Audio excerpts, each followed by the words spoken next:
so that she can share with us on scholarly journal publishing in South Africa. Thanks so much, Ina Smith. Thanks, colleagues. To be standing here this morning, just with ASSAf for 9 days now, and to do horse riding has something in common, and that is you need to be brave. So I'm talking on behalf of ASSAf. Sometimes I'm still confused. I think I'm at I realize now I must think differently and I must approach things differently. Thank you for the opportunity to talk to you about scholarly journal publishing in South Africa. I come from a background of research working in the higher education institutions within the library environment. At University of Pretoria, I was responsible for implementing the institutional repository, and so the same at Stellenbosch University. But at Stellenbosch University, we took it a step further, and we not only implemented the institutional repository, but we also implemented an open access journal hosting service for the university and an open access conference service for the university, with in order to also digitally preserve and provide access and greater visibility to those conference proceedings, which can be a result of a conference. So these are all possible services the library can adopt in this new day and age to demonstrate that it's relevant. And why the library? Libraries have always been about access, providing access to it. It's nothing new. It's just now with the digital environment and the internet that publishers came on board, commercial publishers, and they found ways to make money from this, lots of money from publishing journals and other material online. At minimal costs for themselves, but in the end, the author and the reader have to pay. Okay, so what I will do is I'll look at open access at UD, where DUT is currently. I will look at the scholarly publication landscape in general, in terms of subscription journals and open access, and then just zoom in on open access, and then the role of ASSAf, the Academy of Science of South Africa, which is a neutral body that works with all universities, is funded by government, and would help everybody in terms of open access. And then I will bring it back to DUT and make some recommendations that you might consider. Yes, so I'm related for the Academy of Science of South Africa. In 2013, the University of Technology signed the UN Declaration on Open Access. And during this event, Professor Baba said we stand for something noble. And I cannot agree more that that is exactly what open access is about. It's using research that's been conducted with taxpayers' money for the benefit of society, for the benefit of the man on the street or the woman on the street. That lady, that woman struggling with HIV, having transmitted to her baby or whatever. It's for those people that we do it, not for a more humanitarian reason. And Professor Moya said, it is our mission to make knowledge useful. Knowledge is of no use if it's hidden behind a paywall and behind a username and password, and Google cannot access it. It has to be open and use open standards. It was also mentioned by Professor Moya that DUT field projects and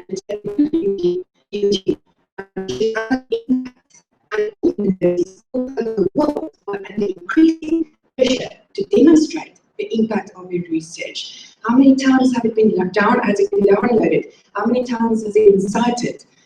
These are all things that need to be reported on. And also, Professor mentioned is that the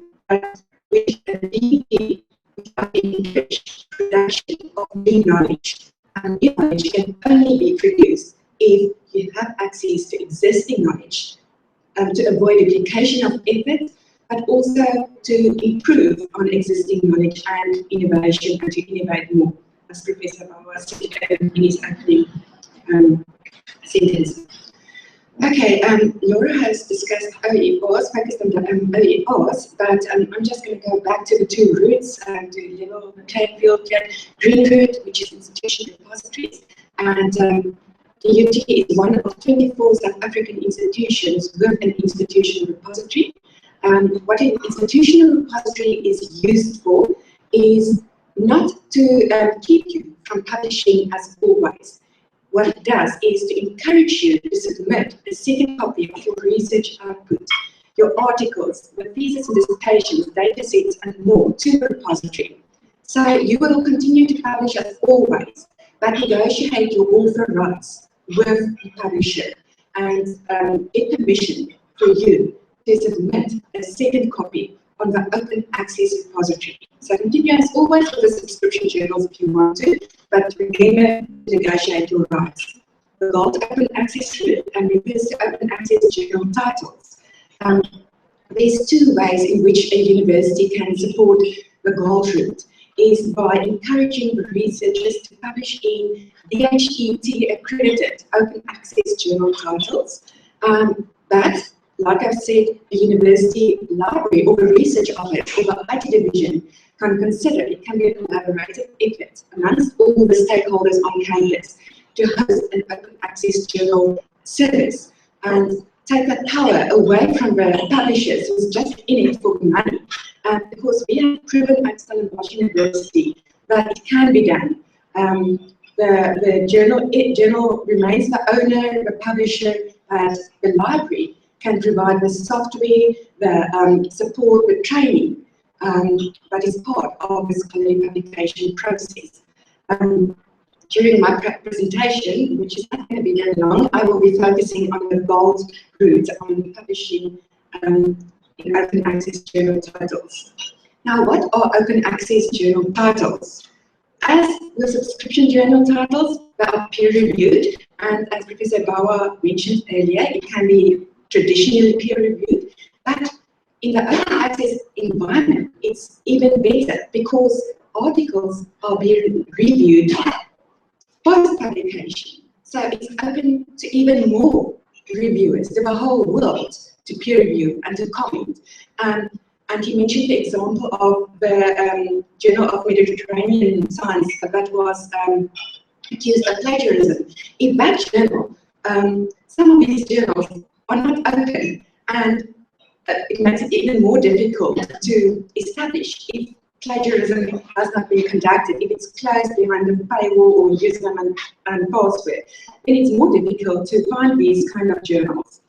Okay, and an open access journal serves as a forum for introduction and presentation for scrutiny of research and critique existing research, exactly the same as with subscription journals. The only difference between subscription journals and open access journals is that it's available online to the reader without financial, legal, or technical barriers. So the reader benefits all the way. The reader being the taxpayer, who should be able to have an informed opinion about issues, who should be educated, who have a right to information in the democratic society we find ourselves in.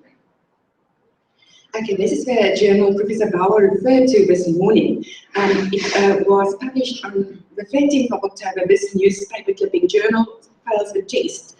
The Mediterranean Journal of Social Sciences, published in Italy, has been called a scam, but it appears on the CVs of several professors at UNISA as a publisher of papers authored by them. And Diane Parker, the acting deputy director at the DHET, responded by saying that this journal is listed with Scopus, a database of academic journals. And those of you who publish research articles know that when you publish, you would first look at what is accredited by the DHET, and the DHET has its own list, and then ISI and the IBSS list. And with this journal being on the IBSS list. And when I looked earlier, I quickly looked at the Director of Open Access Journal, and this journal title, for me, the Director of Open Access Journal is the most authoritative Director of Open Access Journal. So I immediately email the Director of Open Access Journals. But this openness makes it possible for us to engage, to be all watchdogs, which was not possible previously with subscription journals. Okay, so Progress is on this case, the editor of IBSS is on this case, and DOJ hopefully is also now on this case of this journal, so that we can get rid of it. Or something needs to be done. We need to get the data from the detection policy in place. Okay, what does the scholarly journal publishing landscape look like in all over the world in terms of subscription journals and open access journals? I had a look at these databases. Oral is, of course, probably the most completed one, contains 356,000 plus titles.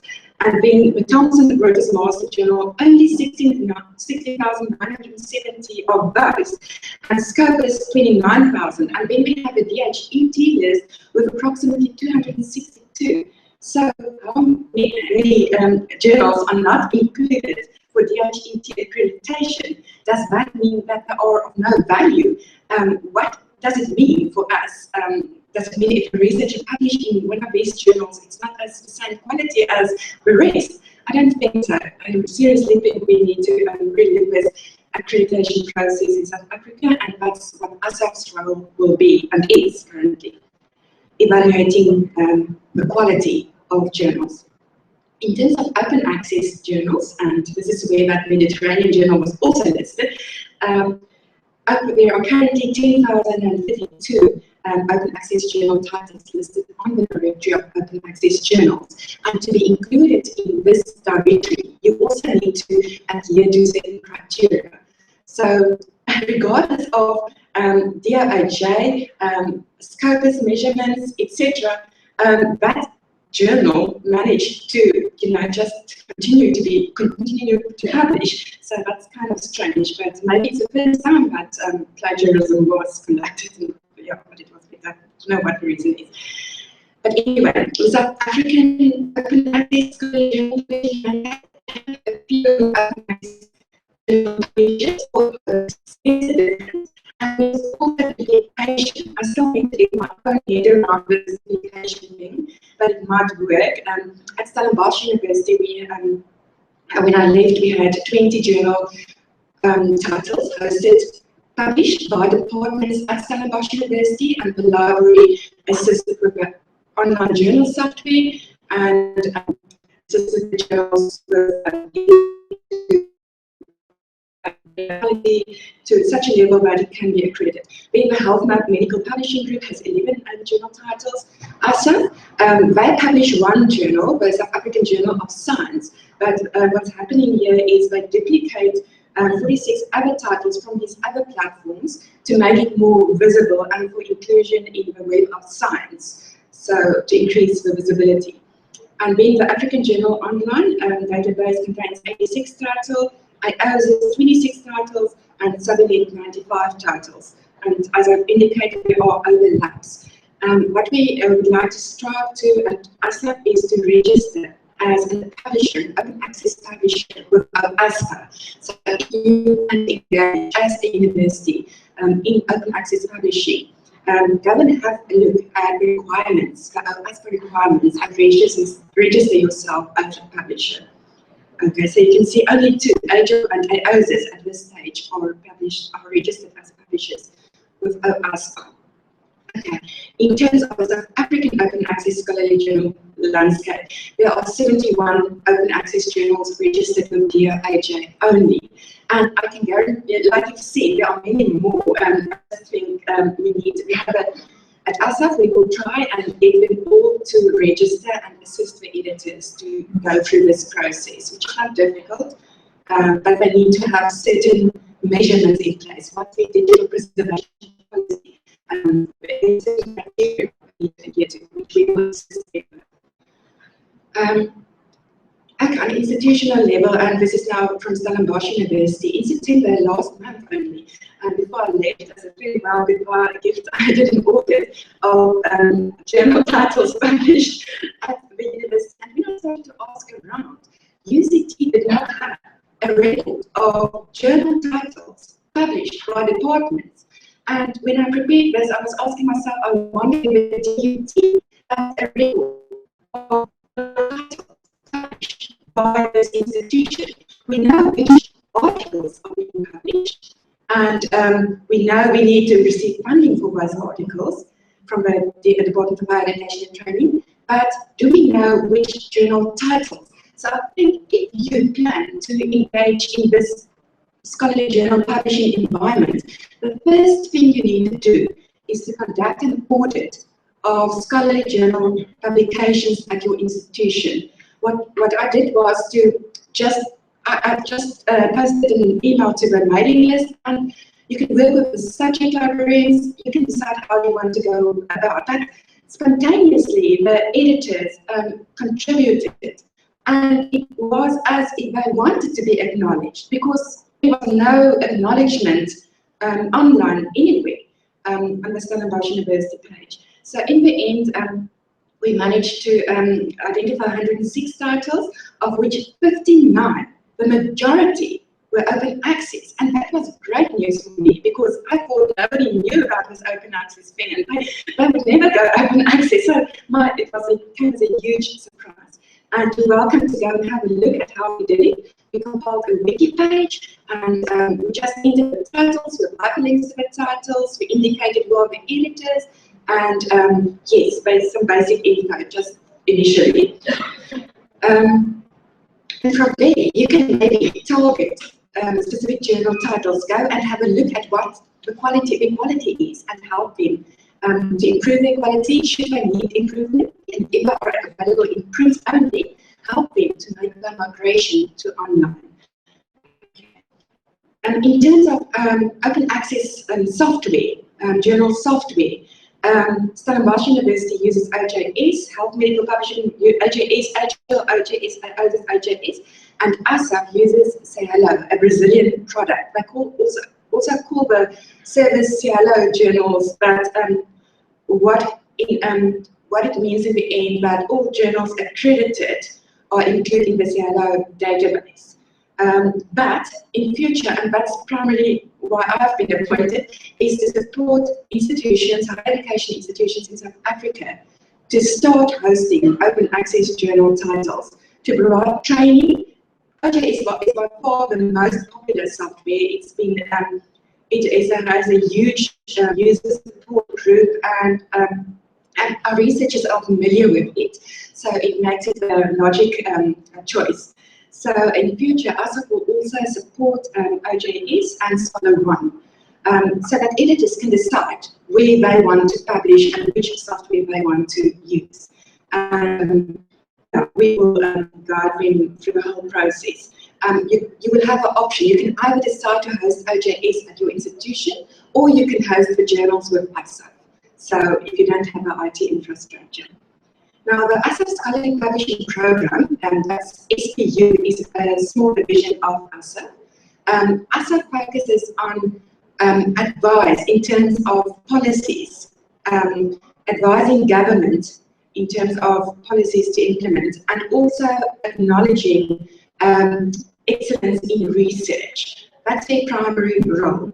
But through the Scholarly Publishing Unit, we try to make our research visible and accessible. And that's specifically the role of the Open Access Publishing division within this program. Then, Susanne Peltzman, the director, is also currently busy to negotiate with various stakeholders on access for all universities to core commercial databases, negotiating to make it more affordable for all South African universities. And the SP program is also involved in the peer review of South African journals before being accredited. So the DHET has passed on this responsibility to ASSAf, and more it becomes ASSAf's role to do the peer review for inclusion of journal titles on the DHET list.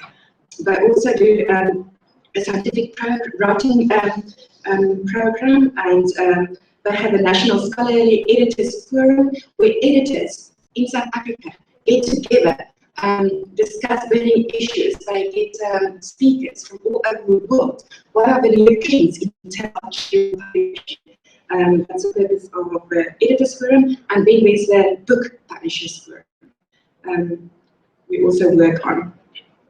Now, according to the 2003 policy and procedures for the measurement of research output of public higher education institutions, which is available on the web, The government would like to encourage research productivity by rewarding quality research output. So for every article authored and published in a DHET accredited journal, that institution receives an amount of 117,000 rand per article. So with the DHET, I see that there's a return on investment by making sure that these journal titles are as highly visible as possible via CIO, and also by evaluating South African scholarly journals to improve the quality.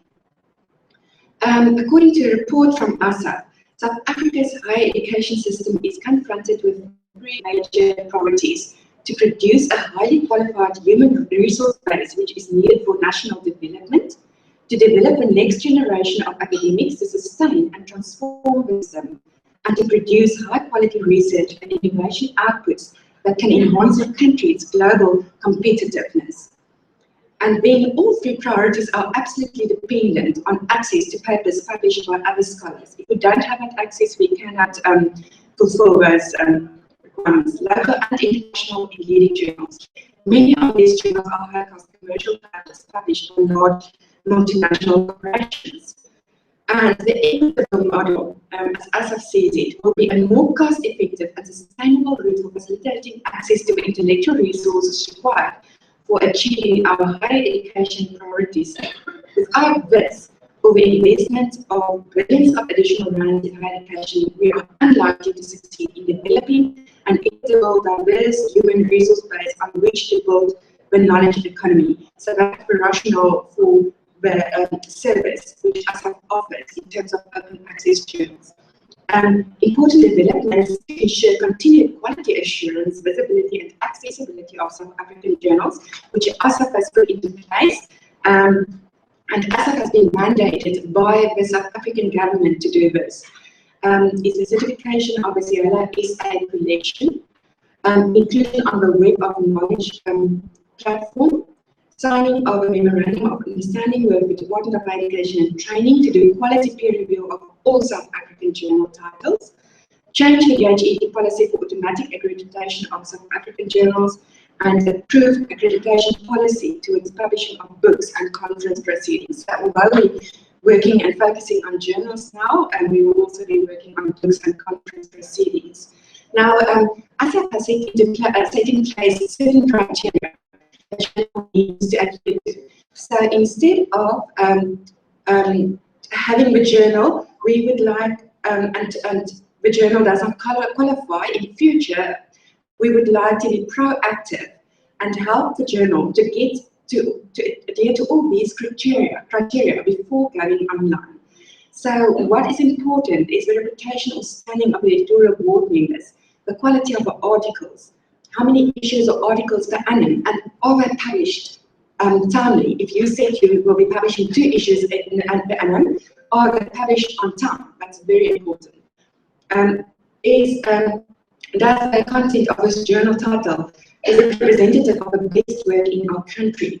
And do these articles focus on local and regional problems? We have a need for research as applies to our own problems. Author distribution. You don't just want authors on national level writing for this journal title. You want people from all over the world to contribute articles. And also the author distribution, it must be inter-institutional. If you only have authors from DHET contributing articles to this journal title, it's not going to be approved. Does the journal have scholarly features, the basic scholarly features? Are abstracts in English, errata? How does the journal deal with that and manages errata? What kind of citation practice is followed? And is it clear? And is it used consistently? What does the overall look and feel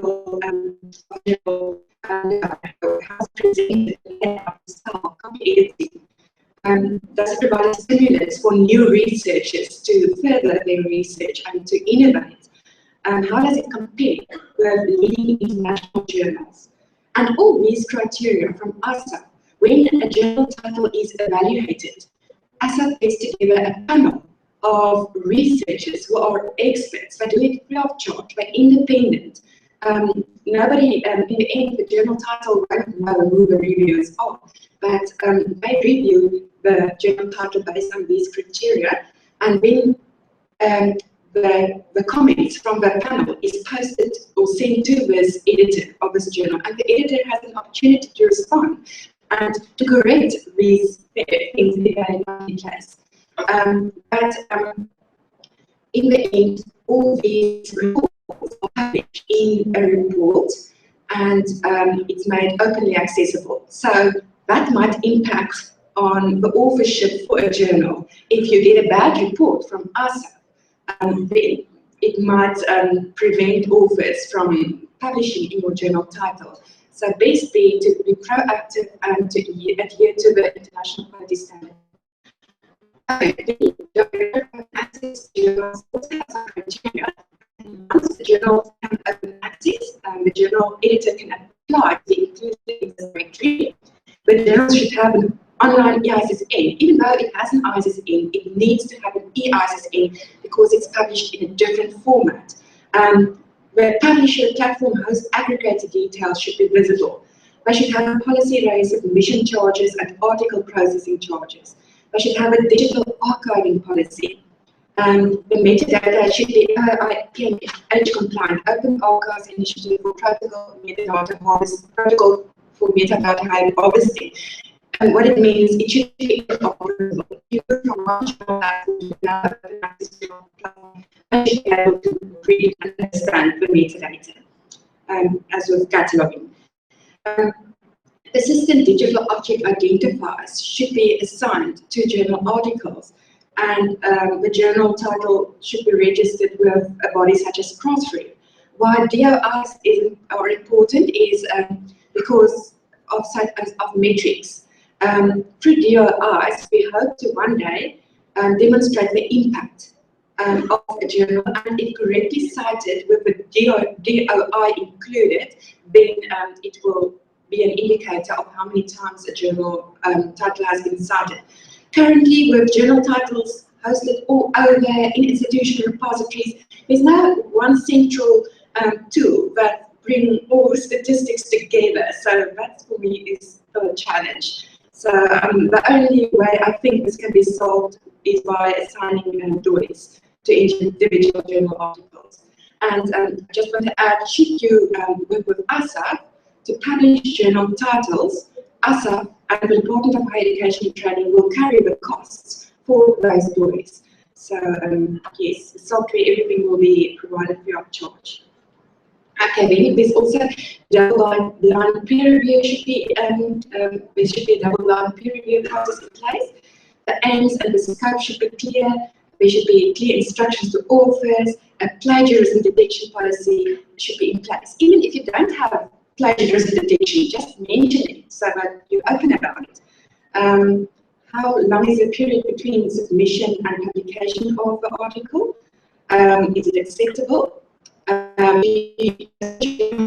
access policy. In other words, do you allow for a second copy of an article to be deposited in the institution repository? Because an institution repository has more than one function. It's to provide open access to your research and to make it more visible, but it's also a central archive of your most important asset, your research output. One of your most important assets, research output. So you want to have it centralized in one space. That's why universities have their own institution repositories. So that should be addressed in the open access policy. How's the content license? Usually a Creative Commons license, as Laura mentioned. In the open access environment, we encourage the authors to retain the rights. We don't, why is it necessary for a journal? If it's an open access journal, why transfer the rights to the journal? It doesn't make sense.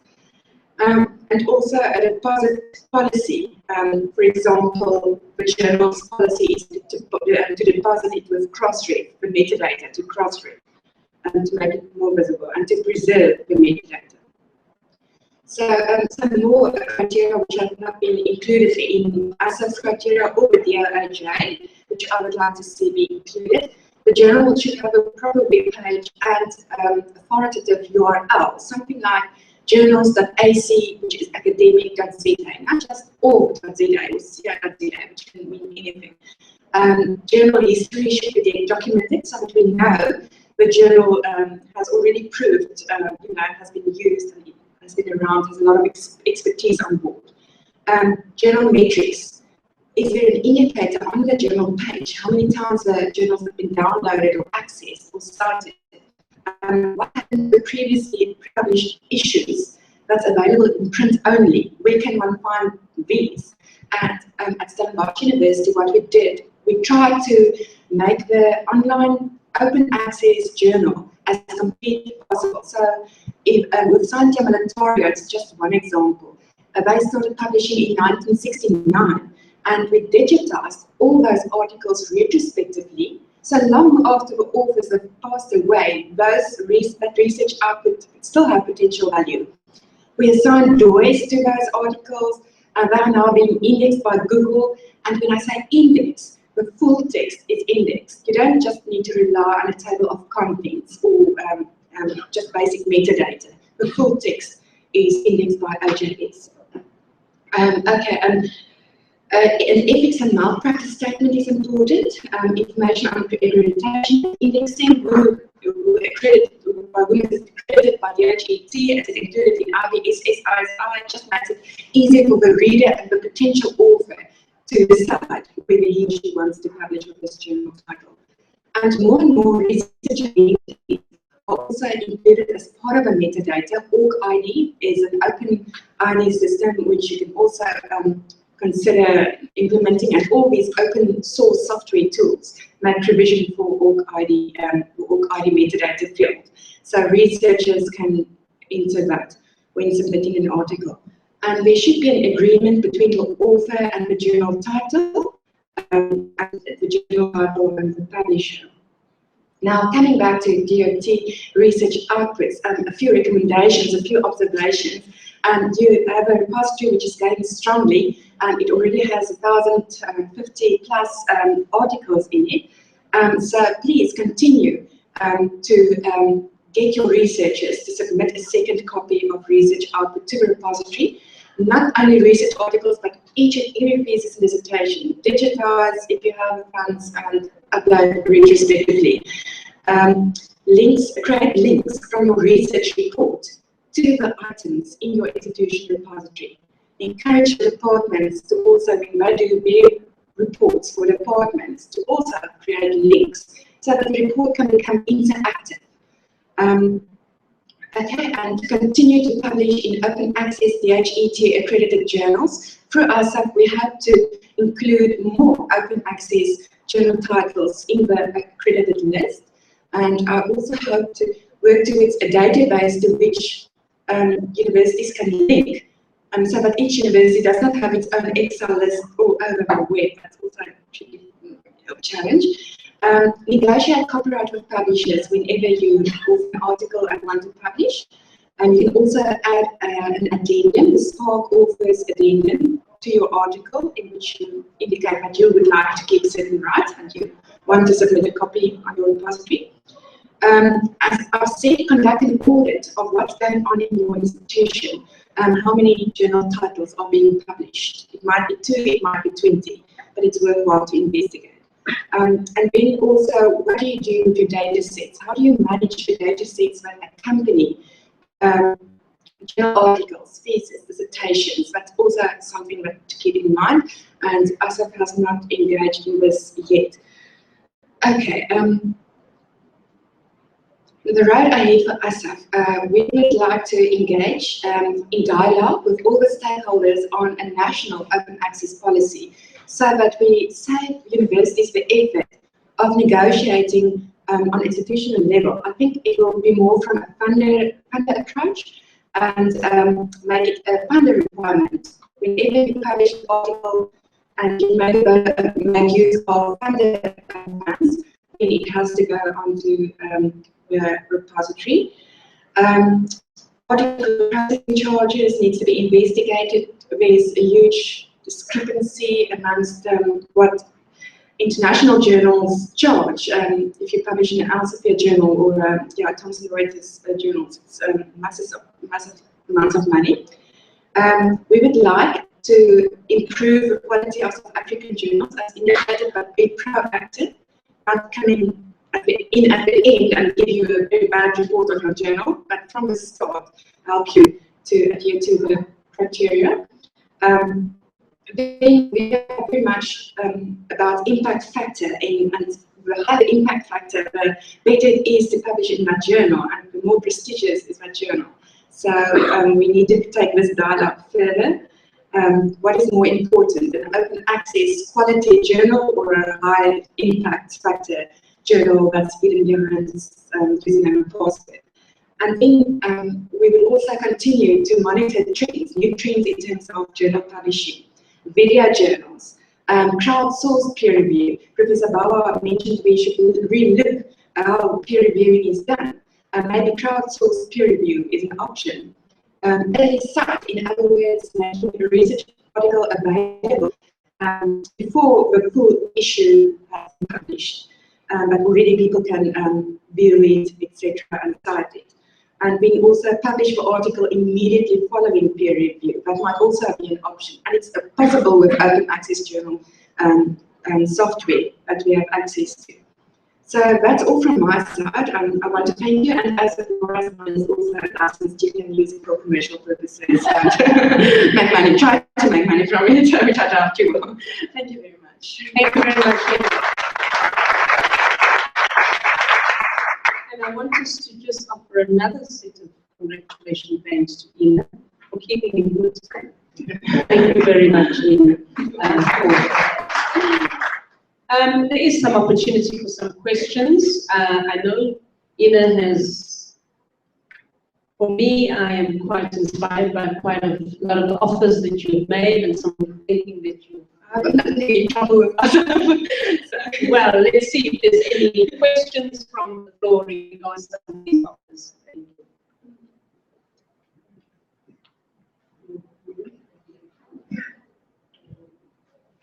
Thank you, Ida. My name is Suri. I'm in the maths department. You know, the last point you were mentioning about impact factor and open access, it is a consideration in terms of when researchers are looking for articles that would be relevant to their research area. Open access means that, you know, we don't know what would be in different countries that are regarded as, you know, substantial journals. But what recently, I mean, an equivalent to sort of like a Facebook is ResearchGate. I'm not sure if, you haven't mentioned it, but I thought this is actually a way in which we could publish and reach, you know, get the impact we need, because it reaches the audience of researchers in our field. And so if we all, join ResearchGate, in that way we could share our research.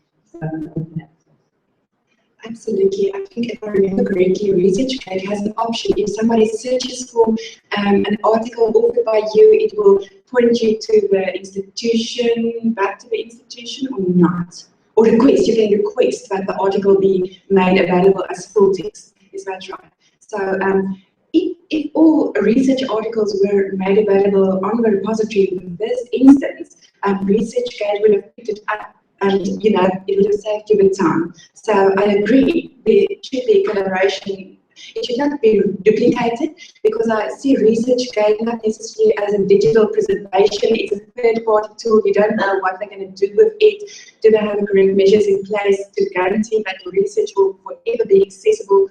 Will it close down tomorrow or not? You know, with a university or with ASSAf, a government institution, chance of it being, you know, in 20, 30 years' time is much bigger. So it is a bit risky, but please, yes, make your research output as visible as possible, and market your own research. I think there's more and more is expected from researchers to promote their research. Share it via the social media tools. Editors can create entries on Wikipedia for the journal titles. It is a title on, say for instance, HIV/AIDS and teenagers or whatever, and somebody has published an article in your journal title. Create a link, external link on Wikipedia, you know, push your research article. almost like Laura did. She told you about an article. I don't know where she went, and she did share it on social media. It was Twitter, or didn't you? Twitter, but one what you wrote about South African digital science. Yeah. So yes, promote your research, share it as widely possible so that people can cite it. ResearchGate is fine. Yeah. I'm Denise Nicholson from Wits. The two things I want to talk about that Mediterranean Journal of Social Sciences. I also did write to ASSAf, the director is also a member of DOAJ. They will be looking at it. I also wrote to James Beale, who's on his pedigree publishers list, and I asked him why, and he gave me various reasons. They've improved, he says, that they're the worst,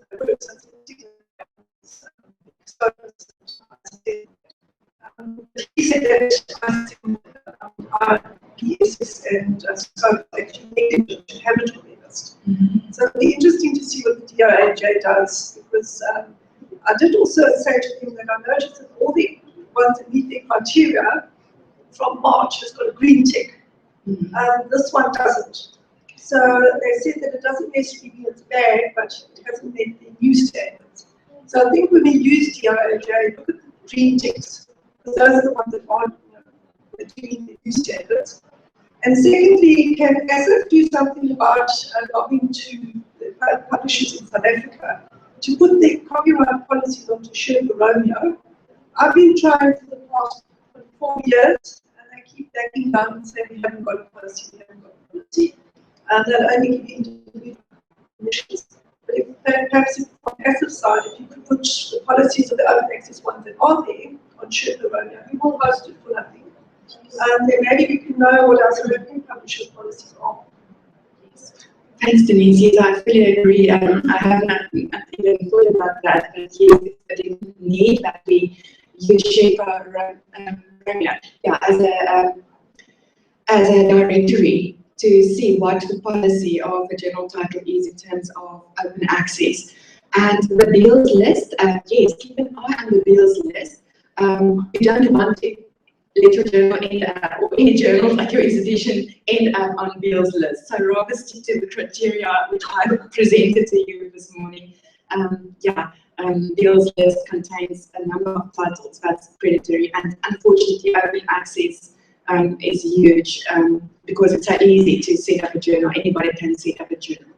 But I think also we rely having to either an IBS and Thomson Reuters and Scopus journals, according to their criteria. I wish we had the capacity to do more, but yes, thank you for that. Thank you. Any further thanks for the suggestions and comments? Any further comments, suggestions, or questions? So just a short question with regards to your support for new people entering the field in terms of journals. How much have you done, or are you still making promises about what you can?